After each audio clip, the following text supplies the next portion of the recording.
Assalamualaikum warahmatullahi wabarakatuh.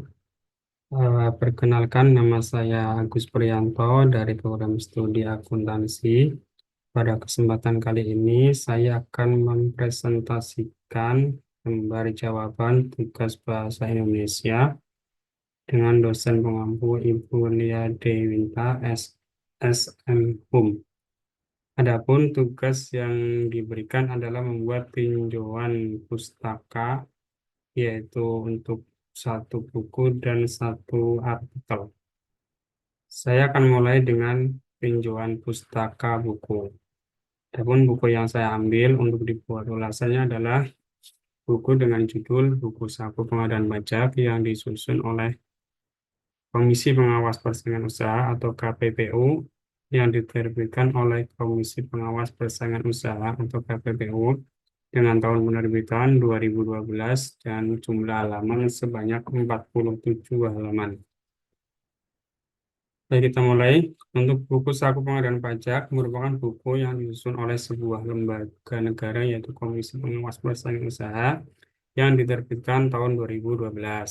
Penyusunan buku ini bertujuan untuk memberikan pemahaman tentang tugas dan peranan lembaga negara dalam program peningkatan pajak negara sebagai sumber penerimaan negara yang terus mengalami peningkatan setiap tahunnya. Sebagai lembaga negara yang dalam kegiatannya menggunakan APBN, KPPU merupakan pihak yang melaksanakan pemotongan dan pemungutan pajak atas pengeluaran yang berasal dari APBN. Diharapkan dengan buku saku tersebut dapat mempermudah bagi KPPU untuk mengimplementasikan peraturan pajak yang berlaku. Pada bab 1 yang berisi pendahuluan memuat dasar hukum pajak penghasilan yang terdiri dari beberapa undang-undang serta peraturan pemerintah. Selanjutnya pada bagian latar belakang dijelaskan perihal tugas pokok dan fungsi dari KPPU yang memiliki sekretariat yang diberi kewenangan serta tanggung jawab untuk menyelenggarakan administrasi dan tata kelola keuangan dengan baik. Sebagai salah satu lembaga pengguna anggaran pendapatan belanja negara atau PPN, wajib melakukan pengelolaan keuangan secara profesional, transparan, dan akuntabel sebagai bagian dari upaya mewujudkan tata kelola pemerintahan yang baik atau yang bisa disebut dengan good governance. Salah satu bentuk pengelolaan yang baik adalah mengelola pendapatan dari pajak yang merupakan kewajiban setiap orang atau badan untuk membayar pajak termasuk KPPU dan pegawainya.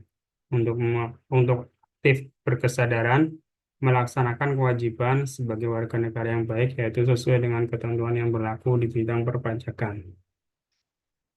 Kemudian pada bagian selanjutnya yaitu bab 2, jelaskan tentang maksud dan tujuan penerbitan buku saku pengelolaan pajak bagi KPU khususnya pengelola anggaran adalah sebagai pedoman dalam mengelola pajak bagi yang menangani pengurusan pajak sehingga dapat membantu apabila terjadi kesulitan dalam menanganinya serta mempercepat proses waktu pengurusan. Selanjutnya dijelaskan mengenai fungsi KPU sebagai pemotong dan pemungut pajak penghasilan. Pada bagian ini dijelaskan mengenai jenis-jenis pajak yang dipotong dan dipungut oleh KPPU. Di antaranya adalah pajak penghasilan atau PPh 21, pajak penghasilan pasal 22, pajak penghasilan PPh 23, pajak penghasilan PPh pasal 4 ayat 2, dan pajak pertambahan nilai. Pada bagian penjelasan berisi tentang penjelasan jenis-jenis pajak yang dipotong dan dipungut oleh KPPU. Namun penjelasannya secara rinci dimuat dalam bab penjelasan seperti pengertian dari PPh 21, kemudian objek pajak PPh pasal 21, penghasilan tidak kena pajak atau PTKP, biaya jabatan, serta tarif PPh pasal 21. Selain itu, dalam uraian PPh 21 juga diberikan contoh perhitungan PPh 21. Itu juga untuk pajak penghasilan yang lain juga diberikan penjelasan mengenai pengertian pajak PPh, pengertian pajak penghasilan baik PPh 22, PPh 23, PPh 4 ayat 2 yang menjadi objek-objek pajak baik PPh 22, 23, PPh 4 ayat 2, kemudian tarif pajak baik PPh 22, PPh 23, dan PPh 4 ayat 2 dan diberikan pula dengan contoh perhitungannya untuk masing-masing pajak penghasilan. Kemudian pada bagian akhir penjelasan disebutkan mengenai batas waktu pembayaran atau penyaluran pajak yang sudah dipotong dan atau dipungut oleh bendahara serta tanggal pelaporan surat pemerintahan masa ke kantor pajak. Salah satu kelebihan pada buku ini yaitu memuat daftar istilah yang berkaitan dengan pajak untuk memudahkan membaca memahami istilah-istilah yang terdapat dalam isi buku tersebut. Daftar pustaka memuat referensi yang dijadikan acuan dalam menyusun buku tersebut. Kemudian pada bagian akhir buku juga memuat lampiran yang berisi bagian yang berkaitan dengan fungsi dan tugas pokok dari organisasi KPPU.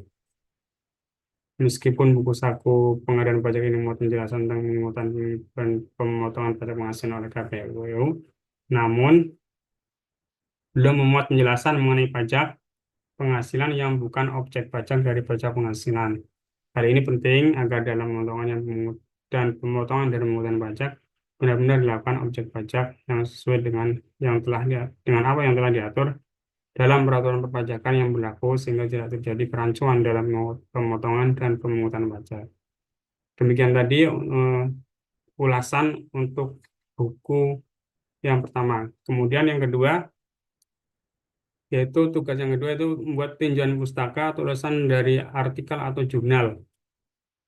Di sini dipilih judul artikel pengaruh pajak penghasilan terhadap kesejahteraan dengan penulis Edi Suratman, artikel diterbitkan oleh Fakultas Ekonomi Universitas Tanjung Pura, Pontianak.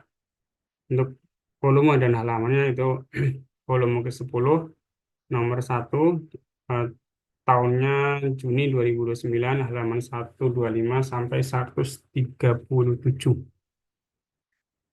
Pada artikel ini, pada bagian abstrak membahas pengaruh pajak penghasilan terhadap kesejahteraan individu.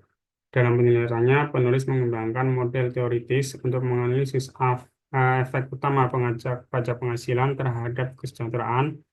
Model teoritis menunjukkan bahwa pajak penghasilan mempunyai dampak terhadap kesejahteraan individu dengan dipengaruhi beberapa faktor.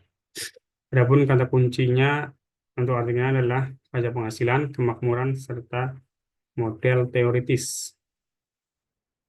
Kelebihan dari artikel ini yaitu menggunakan model teoritis yang jelas dan struktur untuk bagaimana dampak dari pilihan terhadap pajak penghasilan sebagai sumber penerimaan dibanding jumlah pilihan pada jenis pajak lain dan pengaruhnya terhadap kesejahteraan individu. Di dalamnya dibahas berbagai efek penghasilan termasuk substitusi, efek pendapatan, dan efek redistribusi. Artikel ini menyajikan temuan yang menarik tentang bagaimana pajak penghasilan dapat mempengaruhi perilaku individu dan kesejahteraan masyarakat. Kemudian kekurangan dari artikel ini tidak mempertimbangkan faktor-faktor lain yang mungkin mempengaruhi kesejahteraan individu secara umum yang ada di sekitarnya, seperti faktor sosial dan faktor demografis. Kemudian artikel ini tidak menganalisis dampak pajak penghasilan berdasarkan pengalaman dengan menyertakan studi kasus yang pernah terjadi sebelumnya. Pada artikel ini juga tidak dibahas akibat dari kebijakan yang menjadi temuannya. Kemudian selanjutnya adalah ulasan dari artikel tersebut. Adapun ulasannya, pajak penghasilan merupakan pajak yang dikenakan kepada semua orang secara pribadi dan perusahaan sebagai subjek pajak atas semua pendapatan atau tambahan kemampuan ekonomi yang terpenuhi dari kegiatan-kegiatan yang dilakukannya. Kegiatan tersebut meliputi bekerja, berproduksi, berinvestasi, dan kegiatan-kegiatan lain yang menghasilkan pendapatan atau menambah kemampuan ekonomi. Namun demikian, tidak semua subjek pajak harus membayar pajak atas pendapatan yang diterimanya. Hanya subjek pajak yang memenuhi kriteria saja sesuai dengan peraturan yang berlaku yang diwajibkan membayar pajak. Subjek pajak yang demikian disebut dengan wajib pajak. Jadi di sini jelas bahwa untuk pajak penghasilan, subjek pajaknya adalah orang dan badan atau organisasi yang berbadan hukum, sedangkan objek pajaknya adalah pendapatan.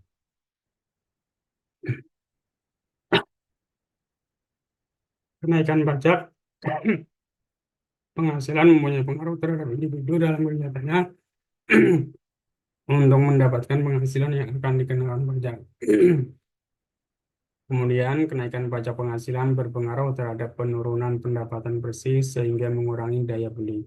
Namun demikian, dengan menggunakan model teoritis dalam artikel ini, penulis juga menemukan bahwa individu yang bayar pajak penghasilan bisa mendapatkan pengaruh besar berupa perubahan positif maupun negatif dari pajak penghasilan.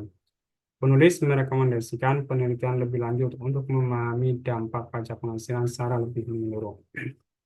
Secara keseluruhan, nah, ini memberikan kontribusi yang berharga untuk memahami pengaruh pajak penghasilan terhadap kesejahteraan individu.